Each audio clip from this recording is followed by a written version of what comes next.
Warm greetings to you all. I take immense pride in acknowledging the remarkable accomplishments of our students in both curricular and co curricular spheres. Their ardent interest and academic prowess has been exceptional, reflecting independent learning beyond the classroom, participating and achieving in various extracurricular activities. Their liveliness, dedication, teamwork, and creative expression will never remain unnoticed. These achievements not only bring honor to themselves but also contribute significantly to the success of our institution. In line, I see e-Quill magazine to be a commendable work of passion and the sense of responsibility exhibited in balancing academic pursuits with diverse interests, reminding me that the holistic development is a journey laying the foundation for a bright future. I am confident that the continued commitment and determination of our wards will definitely contribute to achieve great heights. Congratulations on your achievements, and I look forward to witness your growth and success in the years to come. My best wishes to the entire team. Thank you.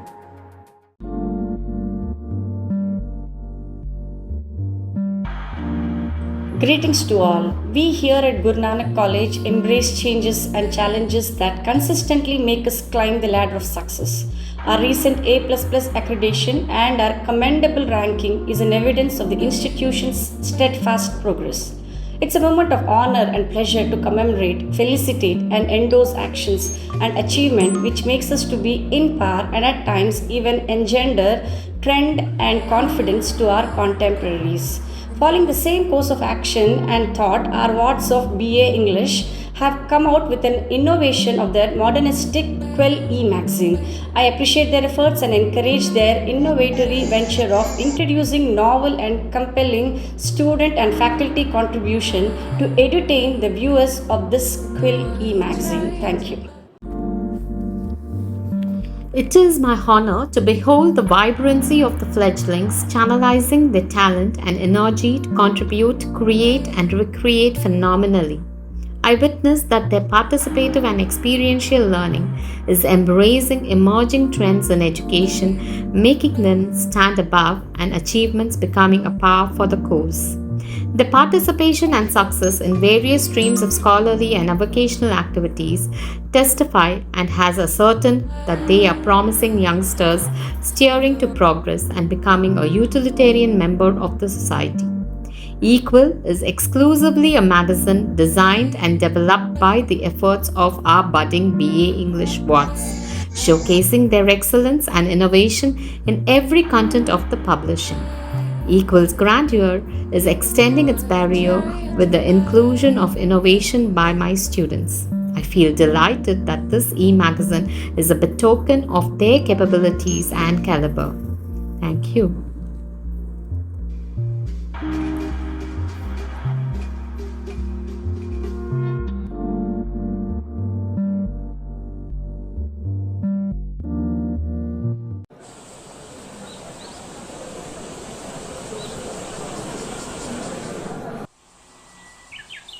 Things were different before than how things are now. I used to feel lonely and have no friends in college until that one moment.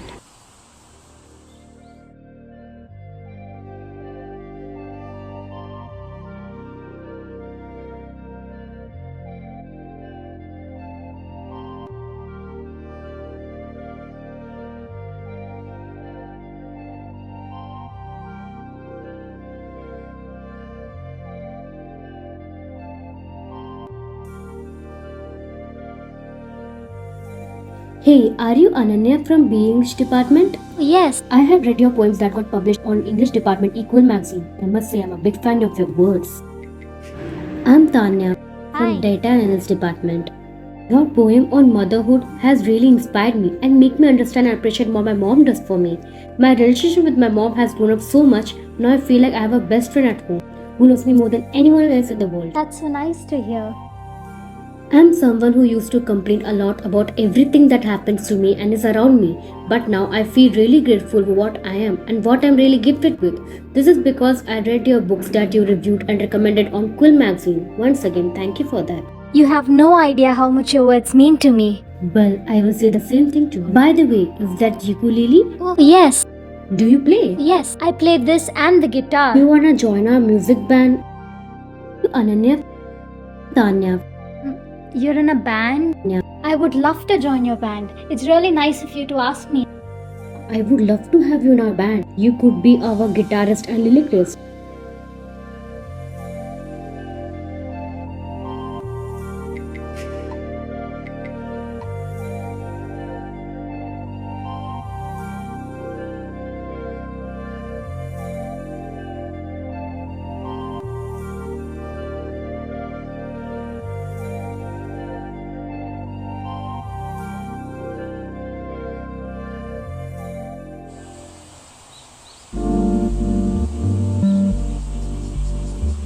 Dearest Diary, today was a great day. I performed in an event with my band. I just wanted my poems to be heard, but now I feel like I am heard. Forever grateful for platforms like Quill.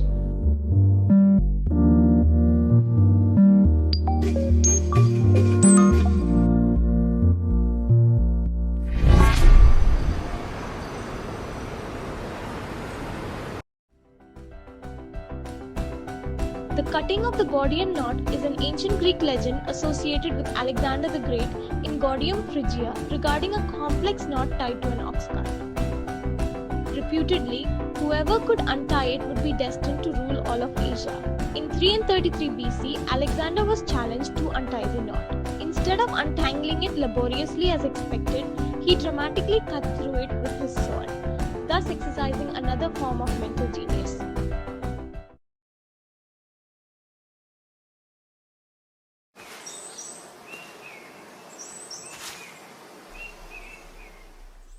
Narcissus is a figure from Greek mythology who was so impossibly handsome that he fell in love with his own image reflected in a pool of water. Even the lovely nymph Echo could not tempt him from his self-absorption. Narcissus' name lives on as the flower into which he was transformed and as a synonym for those obsessed with their own appearance.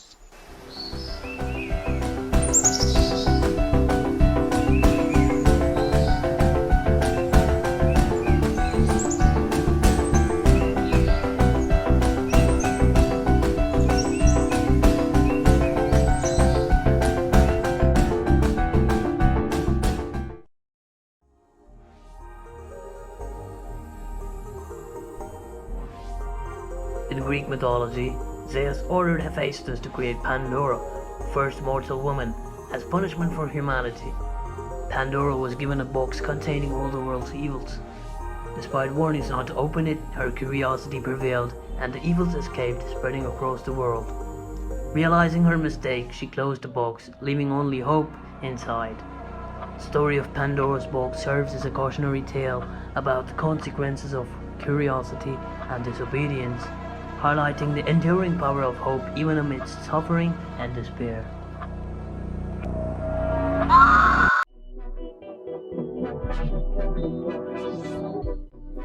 The sword of Damocles is a symbol of imminent danger or risk.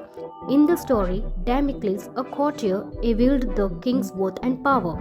The king granted his wish to trade places for a day, but Damocles saw a sword hanging above the throne suspended by a single horsehair. He realized the perils of being in a position of authority.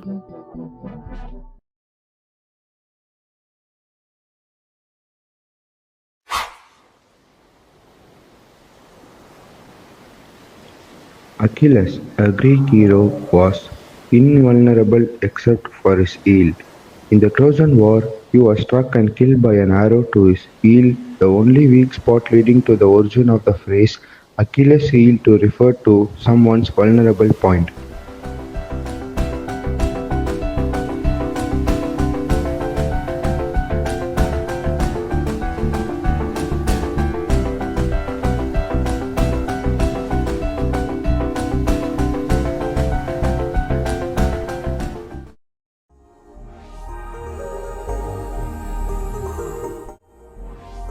Greek mythology, Apollo mocked Eros, who retaliated by making Apollo fall in love with Daphne. However, Daphne rejected Apollo and her father turned her into a laurel tree to save her.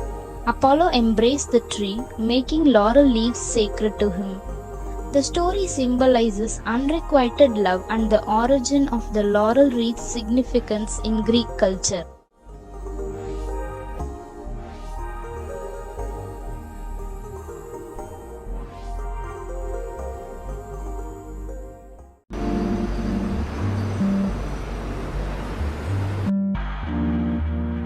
Oi.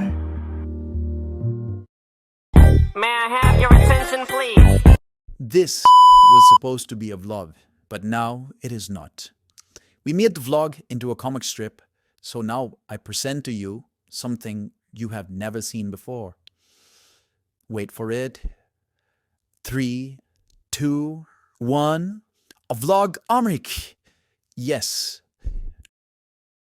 A fusion between vlog and a comic, which gives us a vlogomic. Sit tight and enjoy. Thank you. Hi guys. Oh my god, what a surprise! Bala is early today. Yeah, Chamoli, we just witnessed the 8th wonder of the world. Haha, Karan, really funny. Nice try, but please don't try again. Okay, now check out my watch. It is 100 years old and I found it in my great-grandfather's trunk box. Isn't it cool? It looks so modern for a 100-year-old watch. Can't you see, Chamoli? He is clearly joking. No man, I swear on my great-great-grandfather. Let me take a look. Oh my god, the inscription on the dial says it is from 1899. Told you so. Now Kanan, since your family runs a watch store, I assume you know about watches. Basically I'm a watch mechanic. Then do me a favor by setting the right time and date in this watch. Come on. Sure thing, buddy.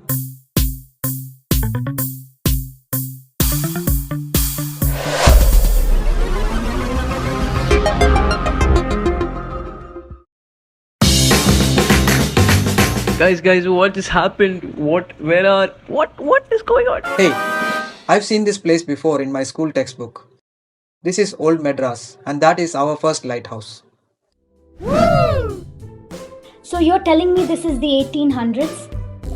Hey, if that's really our lighthouse, I say we should go closer and take a look. Wow, it is so tall and majestic. That's what she said. Ha ha ha. Wink wink. So, who's going to tell me about Madras' first lighthouse? Okay, I will go first. The first lighthouse at Madras is a lantern on the wall of the Fort St. George. With the growth of commercial activities of the English East India Company, the company built a lighthouse at the fort in 1796. Functioning from the roof of the officers' mess, now housing the Fort Museum, it comprised a lantern with large oil-fed wicks. The light has been inactive since 1844. This is so cool. If this tower became inactive at 1844, I'm guessing the government built a second tower. You are right, Balla. There is a second tower, and let's try to go there with our time machine. I still can't believe we are time traveling. Are we dreaming or is this real? Whatever it is, I'm having fun. So brace yourselves, we are about to time travel again. What year now? 1844.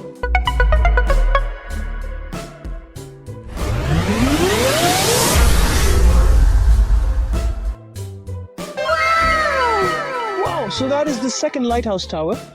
So beautiful, so elegant, it's looking like a wow. So Bala and Chamoli, listen up. I know a little about the second tower and I will tell you guys about it. The second lighthouse in Chennai was set up in 1841. It is situated inside the Chennai High Court's compound to the north of the renowned Fort St. George. The light was put at a height of 117 feet and it helped people to view the sea up to 20 miles. This tower is inoperative since 1894 and after that it was shifted at the top of the new Chennai High Court building constructed in 1892. In 1894, the third tower, which was one of the highest towers of Chennai High Court, was up and functioning. Then, in 1977, the third tower went out of order, paving way for the fourth tower, the present Marina Lighthouse.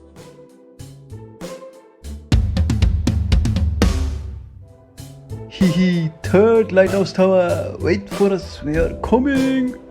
Did you guys seriously forget that we have our midterm exam today? Please, let's get going before I forget what I studied yesterday. You guys don't look like you're from here.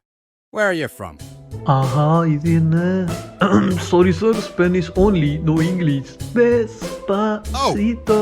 Tourists from Spain. Welcome to Madras. I also know Spanish. ¿Qué pasa, amigos? If we are in danger, let's leave this place, guys. But I know Spanish. How? It is one of the 7 languages I excel in. Hey, Chamuri, what are you doing? I swear to God, this is not the time to flaunt your multilingual skills, god damn it. Do you want to write your exams or get locked up in 1850s jail? It is that simple, because that is what will happen if he finds anything often suspicious about us. Hey, amigos. What's wrong? Or should I say, que ocurro? Atta, iva vera. Kannad, சீக்கிரம், do it.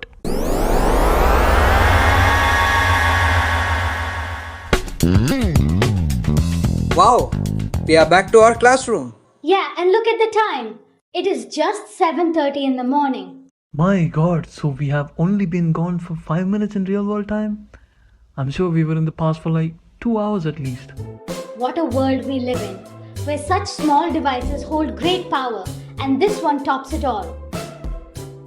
Okay, let's revise our portions before we write the exam. After which, we will travel back in time to meet Guru Nanak Devji and get his blessings. Damn, aren't we the luckiest? Yay!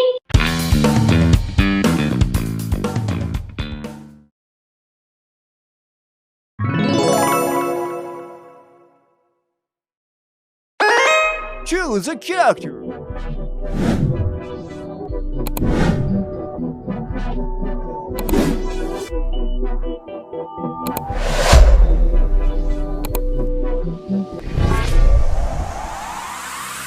No shame but mine. I must forsooth be forced to give my hands opposed against my heart, and to a mad brain roots be, full of spleen, who would in haste and means to wed at leisure. I told you he was a frantic fool, hiding his bitter jest in blunt behavior, and yet to be noted a merry man. He will woo 1,000 point the day of marriage, make friends, invite and proclaim bands, yet never means to wear where he hath wooed. Now the world must point at poor Catherine and say, "Lo, there is my Petruchio's wife. If it would please him, come and marry her." Choose a character.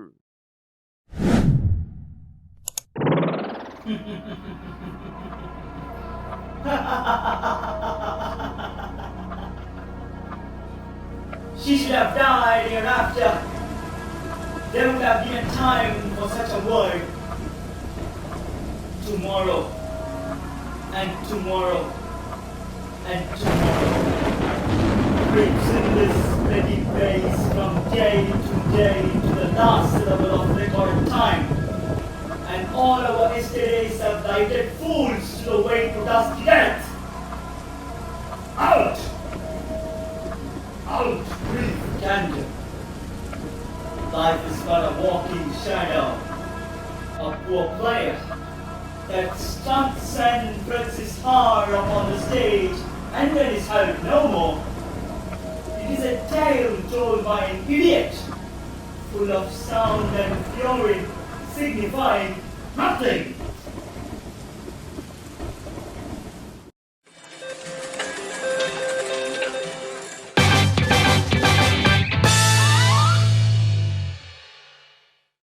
Good morning, ma'am. Morning. I'm Muthu Meenakshi from BA English Department first year, and I'm here with certain questions to ask you regarding quality in education. What do you think? What do you think about education quality? Look, the quality of education depends on many things. But for me, the quality education is holistic education, basically, where we look into all the aspect of the human development, basically. Like earlier, we used to say that IQ is important, but then we realized no, emotional quotient is also very important. And nowadays, I mean, the third decade in 21st century, we feel that the social quotient of student is also very important. So we have to give a kind of all-round development for the students. A holistic approach towards the education is, I feel, the quality education.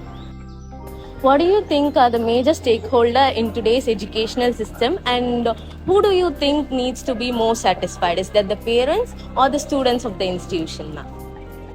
Look, the students are the major stakeholder in any educational institute. So we have to satisfy their needs actually. More than that, look, this is not only about students. We have to satisfy the need of the nation, satisfy the need of the industry. Then again, the parents and student will come. And when we educate a student to the maximum level, they will contribute to the society. So ultimately, it comes down to the student. What is the role of the institution in a quality education? Institution plays a major role in quality of education. Ultimately, institution is the one which is delivering the education. So yes, the government agencies, their rules and regulations, they are the part of quality, but major role is being played by the institution. The kind of teachers institution is having, the kind of infrastructure institution provide, the kind of the research facilities and other things which institutions provide. So ma'am, what type of institution can do it better? Earlier the education was more service oriented. So I feel that the education which are service oriented, they are the institutions which are not commercial can do it better. But again, with service sometimes the professionalism goes down. So what I feel, the institution should be a professional institute but not the commercial institute. Those kind of institutions, they can play a major role in changing the scenario of higher education. That's right. Thank you, Dr. Swati ma'am, for your kind interview and answering my questions. Thanks a lot, ma'am. It was an immense pleasure talking with you. Same here, Muthu. Thank you. Thanks a lot. Thank you, team. Good morning to everyone. I'm Catherine from BA English 3rd year. I'm here to interview Dr. Kalanidhi ma'am. I have few questions regarding impact on language over youth. Shall I start the question now? Good morning, Catherine. I'm really very glad to share my views about your questions, and I heartily thank your department for having arranged this wonderful event. Thank you. Yeah, yes, over to your questions, Yes, please. ma'am. Do you think learning multiple language is useful? In what ways, ma'am? Catherine, first of all, language is primarily for communication. Yeah, it doesn't mean that we have to stick only to our mother tongue. It's always better to learn another language or a few more languages. As far as we are in India, it's enough. We learn our own mother tongue and we converse in mother tongue with others because it's our regional language. But today our country is liberalized, privatized and globalized, and in that case we have to go to different places, meet different kinds of people, and we have to exchange our ideas, for which we need multilingual knowledge. So there's no harm in learning another language. It's always better to be familiar with other languages as well. So that's my wish, that's my idea basically. Thank you for your wonderful answer, ma'am. Shall we go to the next Yeah, question? yes, ma'am? please. There is concept that educating child in foreign language will lead to the destruction of native language. What is your idea about that, ma'am? Never. Okay, it's a misconception, I should say. Learning a foreign language like English will never ever disrupt our own knowledge. Ours is deeply rooted, okay, in our own culture, in our own expression. So in that case, learning yet another language will only add, okay, to sharing more of our information and knowledge with others. So in no way, okay, learning another language will disturb our own language. Okay, so we should come out of this misconception. Yes. Thank you, ma'am. The third question is, ma'am, even in today's education system, many students and youngsters find it hard to speak fluently in English. What is your idea about that, ma'am?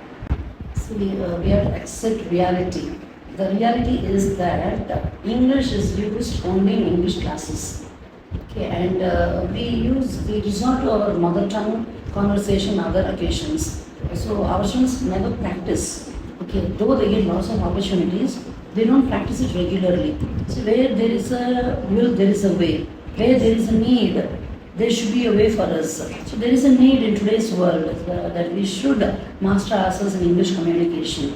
So our students must realize that there is a felt need and it's a need of the hour to improve upon our English communication. So all of us have to work towards it. We have to practice continuously. There is no dearth for opportunities. This college provides lots of opportunities through language laboratory, through various activities like e-Quill. So many competitions are encouraged. So in that case, our students must be able to participate. First and foremost thing is we should express our own selves through our willing participation. So willing participation only will enable you to move further, to learn further, to grow well, to progress well.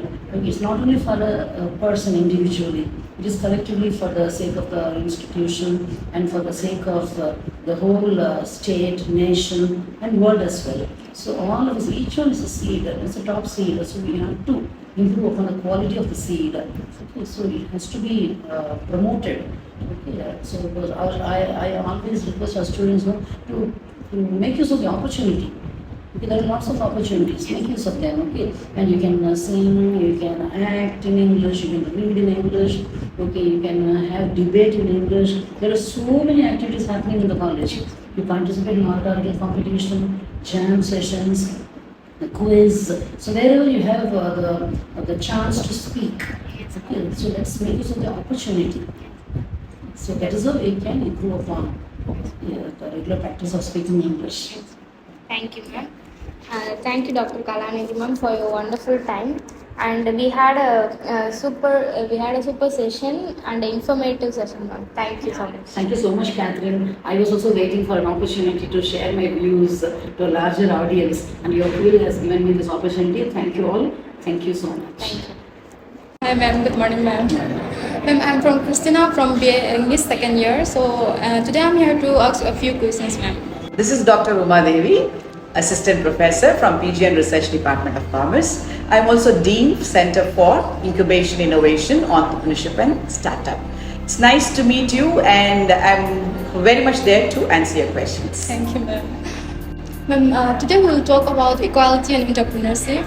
So in today's world, every corners of the world that everyone talking about and everyone try to show that women's and men's have both equality and they have the same right. But ma'am, do you believe we achieve equality? Or if not, what are the areas that we need to change? See, this is supposed to, this particular gender equality is a very, very common and a complex, equality. When we talk about equality, it's a complex area and it has got a lot of multifaceted issues. And it is not only in our country, not only in India, even globally we find that people are facing these issues.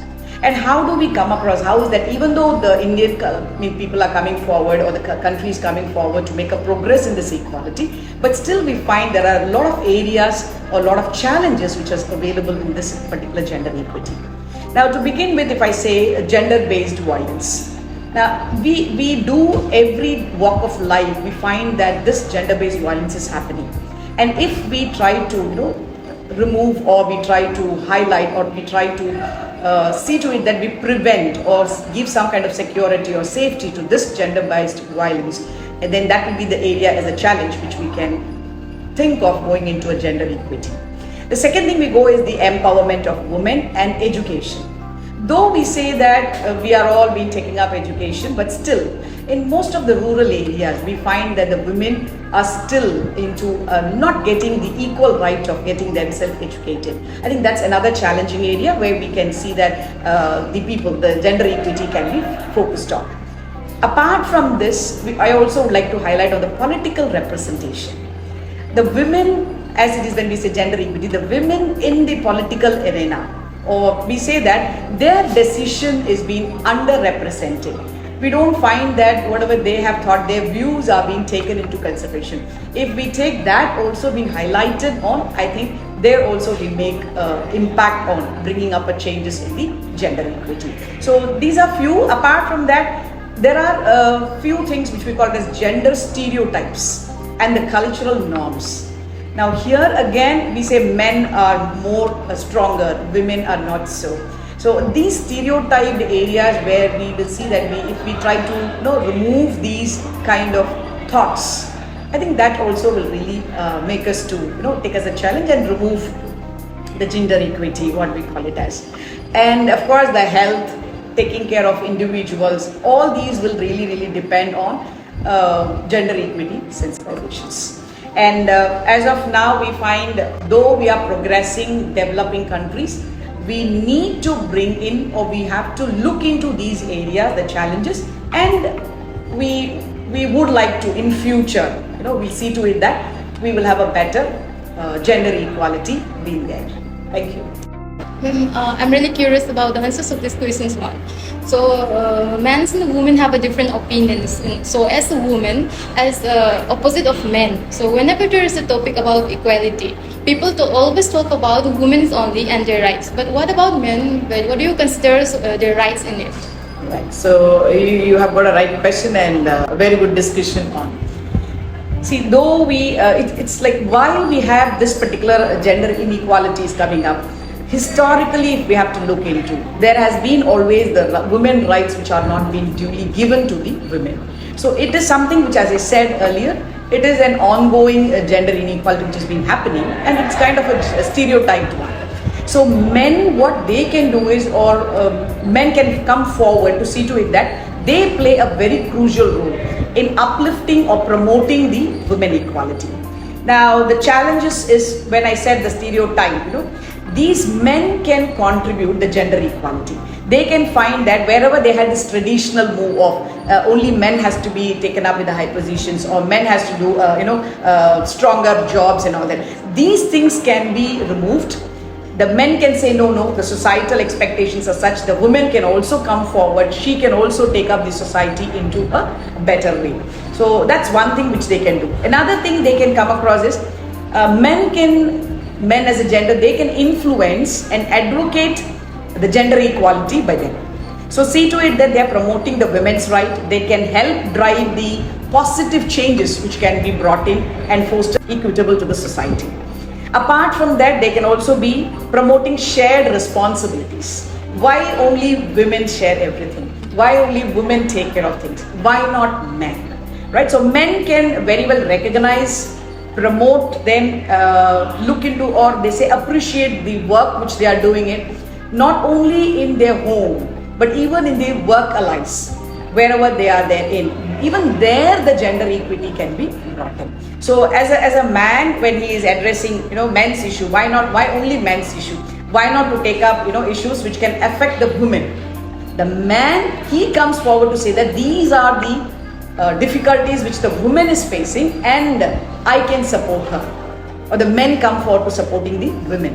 So that way we find there will be an equitable or balanced gender equality in the society. Thank you. So my next question is, majorities of the policies are in favor of the women only. So what do you consider about the men and their right? Okay. Now to achieve a gender equality, it involves recognition and addressing of rights, let it be a man or a woman. Okay. So there are few things which can be considered as far as regarding men also. Why every time, the laws also say anything comes in legality, it's only woman. Right? The law, rights, the woman has to be protected. But there are areas where even men has to be protected. So as a woman, I would like to highlight on certain things. The health and well-being of men. We say men are very strong. Okay? And any challenges being given, they're very much ready to take up. For example, if I have to say there is a death happened in the family, it's the woman who makes up the hue of cry, everything. We believe that men are very strong, they will not cry. But that is a mental or the issues like stress being taken up by a man. You have to understand he is also human. He also has emotions. Even he would like to have cry out that these things have happened. So when he restricts on all these, the health or the well-being makes up as an issue. So we need to address even the men, give him the right that he is also equally empowered. The second thing very interesting is the fatherhood and parenting. Why only motherhood? Mother can go for parenting the child. It should be both. So here you try to support, the male. Now that it has come up, for some of the laws have also come out, that the man is also being called as, he is given some paternal leave. The maternity leave, rather it's come for the father also. The fatherhood, he is coming forward, and you can give or you can shoulder those responsibility on him.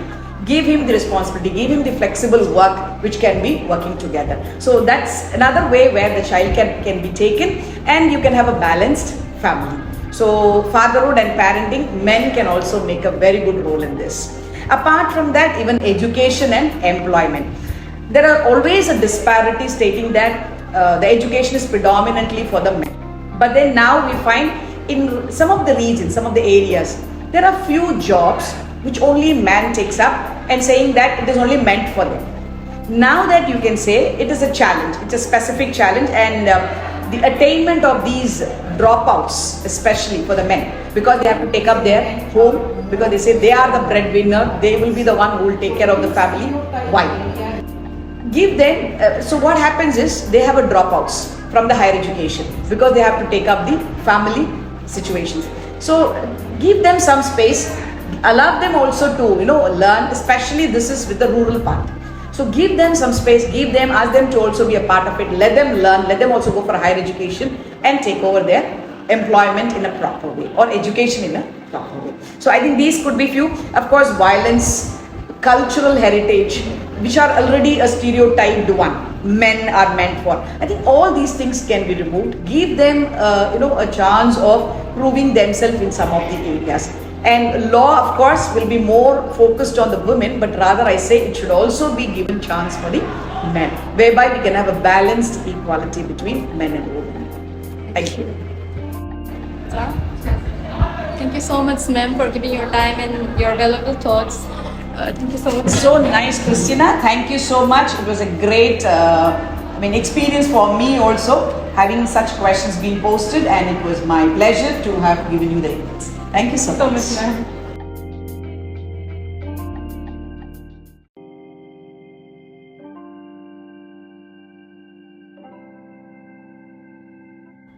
Hi, this is Gautam Tangarajan from BA English Literature, Guru Nanak College. So here we have Jayprakash sir from MBA department. So here we have a few questions to ask and share with him. So sir, why is communication important in business actually? Yes, absolutely. It's a very good question. We can say communication is the lifeblood of any business. When it comes to business, it is the key to success. Every business, irrespective of its size and nature, has to be very clear in their communication regarding what they expect from their stakeholders. It is the utmost important because in any organization, a better communication will always lead to better understanding among its employees, and then it gives more encouragement, and finally it avoids so much of unwanted conflicts. So on contrary, if an organization is very ineffective in the communication, it may lead to misunderstanding among the employees, and then it leads to frustration and even strife among the employees, which eventually affect their profitability in the long run. So that's actually nice to hear. Sir, is it necessary to use different style of communication in business? Yes, to answer your question, not only in business, in communication it is very, very important to study the level of audience. There is one to whom which you are communicating, there is a listener, and the reader level is very, very important.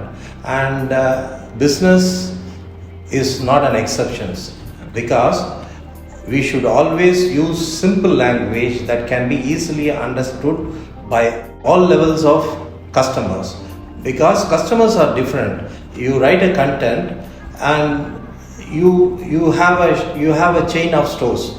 The level of knowledge of customers in Anna Nagar, Besant Nagar is different, and the level of knowledge in the customers who are residing in Perambur, Ambattur or Avadi will be very different. So you may have a chain of stores or your product may be sold at different places, but the salesmen are different and they must be able to communicate according to the levels of the customer's knowledge. It is always advisable to avoid jargon or highly technical terms used in business to customers, but that type of bombastic language can be used in a highly educated forum where you address a group of executives, where you get some sort of attention when you use a better language. It is also essential to engage in active conversation to avoid negative outcomes in any business.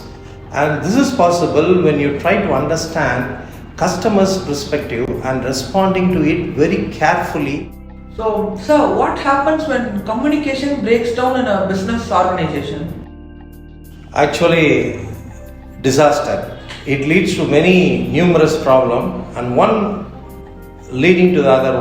The first one that happens is that misunderstanding among the employees will lead to confusion, and the second one is immediate effect is that lack of coordination among the departments that exist in the organization, and the third one is it will hamper the productivity, and finally the long run survival of the company itself will be under threat. Is business communication an important factor contributing to the success of business? Yes, absolutely. Business communication is one of the contributing factors for success of any business.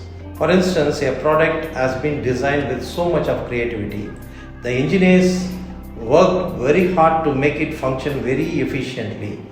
The packaging part, everything done according to the prescribed standard, and the quality control people have made all their efforts to make every product that rolls out of the company with zero defective. And finally, you have produced a world-class product which meets the customer's expectation. Now, if the communication is not done properly by the marketing head and its team to promote the product, I'm sure the product will fail. That's the power of communication in business. Thank you for your valuable time and your input, sir. We had a great time interviewing you. Thank you so much. It's a pleasure meeting you. Good morning, Dr. Naksama. I'm Rupashri. I'm from BA English, third year. Now, I just want to ask some questions related to psychology, for which I know I'll be getting the best answers. Thank you. I'll try my best. Yes, since you are a professional with a wide experience in the field of psychology. My first and foremost question is, do you think there is a scientifically proven hack that can boost one's creativity? Definitely. There is a hack which can boost one's creativity. I think it is walking, going for a walk. That can actually open a lot of channels. Like, it can give you positive, increase of positive hormones, the endorphins, and there are 4 chemicals, neurotransmitters. It can definitely increase the positive ones. So walking is a good hack for boosting creativity. You will feel fresh, and your ideas will just flow in your mind. My second question is, do you think young individual can enhance and exercise their creativity just like their muscles? Yes, just like muscles, to enhance one's creativity is like learning new skills. When you learn new skills, you get into an habit, an exercise of your mind. So when there is an exercise, when there is learning one new skills, you will. It's like it will enhance your creativity, and it will make you think of new ideas. New thoughts will come in, yes, and even by discussing with friends, having a group meeting and doing brainstorming, that also can enhance your creativity.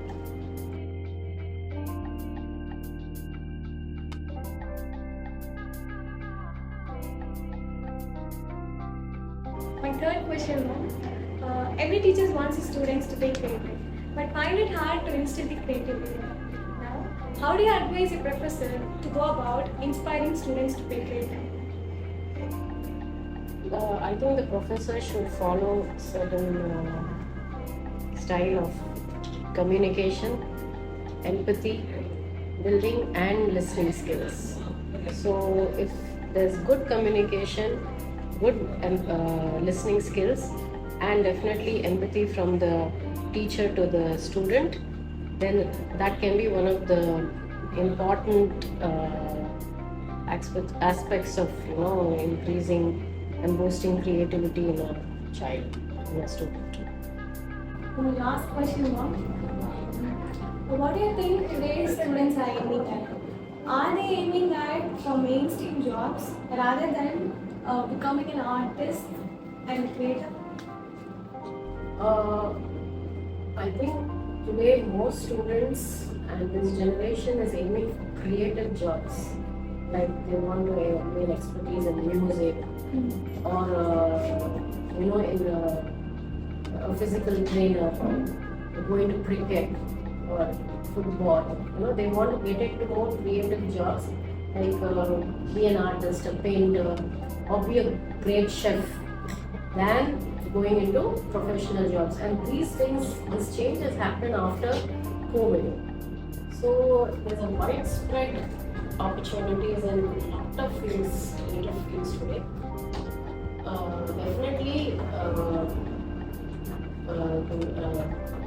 the professional front, there is a boom too, but there are a lot of creative ideas in students today, in developing different skills. Thank you, ma'am. Thank you for sharing your expertise. And yes, this will be so helpful for us. And thank you for your little contribution in our magazine. Thank you so much for giving me this opportunity. I hope it will benefit students. Yeah, thank you.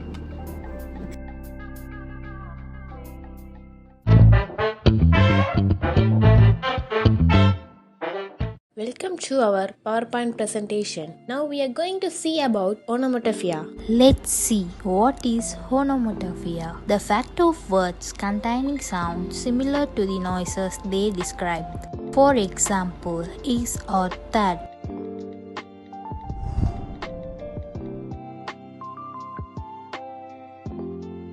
Who found the word onomatopoeia? English author Henry Peckham first used the term onomatopoeia in his 1577 book on grammar and rhetoric called A Garden of Eloquence. Some example sentence of onomatopoeia. The dog barked all night. The mouse went squeak at his run across the room. Suddenly there was loud that at the door. The corn went pop the microwave. Let's hear some onomatopoeic words. Boom, wow, oops, splat, sap, pop, wham, crash, pow, smash, poof, bang, haha, yeah. What is onomatopoeia in literary? Onomatopoeia is a literary device that uses the letter sounds of a word to imitate the natural sound emitted from an object or action. The word onomatopoeia can be traced back to the ancient Greek word onomatopoeia, which means the making of word or name. Which language has the most onomatopoeia? It's Japanese, of course. While onomatopoeia follow the same principle in other languages besides Japanese. Think squawk and crash. In English, onomatopoeia are used far more frequently in Japanese. As a result, Japanese is flooded with words that actually sounds like what they mean.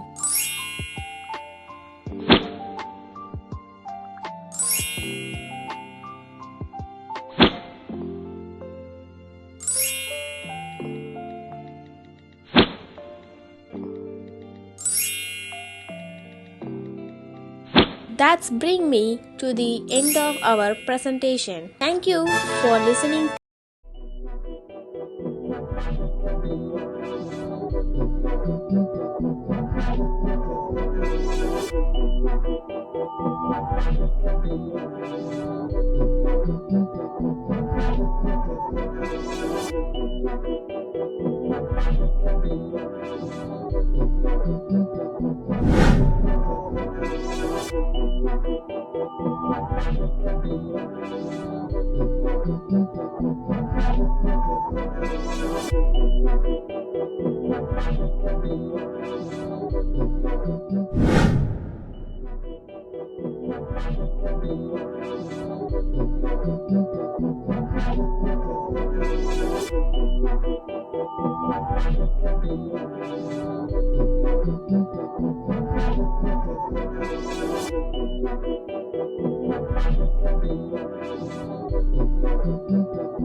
Bro, the Dorkesh, right? Hi, and you? Myself Livin. Become Chai. Hi, bro. Nice to meet you. Uh, I've seen your shows in YouTube and Instagram as well. My magic performance. Yeah, Okay. last year during cultural events, I Okay, actually saw okay. your performance. Thank you. So, tell us about yourself. You know. Actually, I'm Dwarakesh, and I belong to the 2020 batch from English department. Mhm. So now I've just come here for meeting my staff. Sounds nice. Actually, I wanted to ask you something. This is kind of an e-magazine in your department, yes. right? Every year they're posting. Yes, it. it's called Actually, Quill. what is that? So basically, it is an e-magazine. It is from our English department, and most of the students think that it is only restricted to English students, but it is not. And every department student can contribute their works, and we will publish it in an e-magazine. Before this, it was in the form of a paperback book, and we have distributed to students. But this e-magazine is way more like eco-friendly, cost-friendly, and this can be easily distributed. Interesting. Is it only restricted to your department students, or is it for everyone? Like every student in this college can contribute to that. Okay, so Like can I you- as well? Yeah, Can yeah, I- sure. But I guess this year's edition is completed, and they are waiting for the final release date. And maybe you save your works and you can give it to the next time. Damn, I missed that, I guess, huh? Sure, next time we'll do that as well. Sure. Anyways, finally, can I ask you a favor? Yeah. Can you show me a magic trick? Oh, I would love to. Can I borrow your book? Yeah, sure. Okay, this is Chetan Bhagat's half girlfriend. Okay. Before starting, I want you to give this envelope. Okay. Keep it safe, right? Yeah, sure. Okay, so can I use this book? Yeah, sure. Okay. So there are like more than 250 pages in this book. Yeah. I will just refill like this. Okay. And whenever you feel you want to stop, you tell me stop. I will stop there, right? Okay. And for bookmark purposes, we will use this playing card. Yeah, sure. Can you please say stop? Stop. Here. Okay, I will insert this book. And I want you to see the page number and the first line, first word, right? Yeah, okay. So memorize it. I will take this back. Now imagine the first letter in your mind. Like visualize it. Keep on repeating that word, the first letter. Yeah. Is it W? Yeah, it starts with the W. W. Yes. Now go for the last letter. Yeah. Repeat it. Is it C or an S? Okay, it is T. No, yeah, it's an S. S. Yeah. Okay, we will finish this off. Now imagine there's a big screen in front of you. Big screen. And they are projecting that word on that screen. Is that word wants? Okay. So, but wait, what was the page number? 120. 120. Yeah. Can you please open to page number 120 in that book? Sure. But you will find that there is no page number 120 in that book. Because, can you please open this envelope?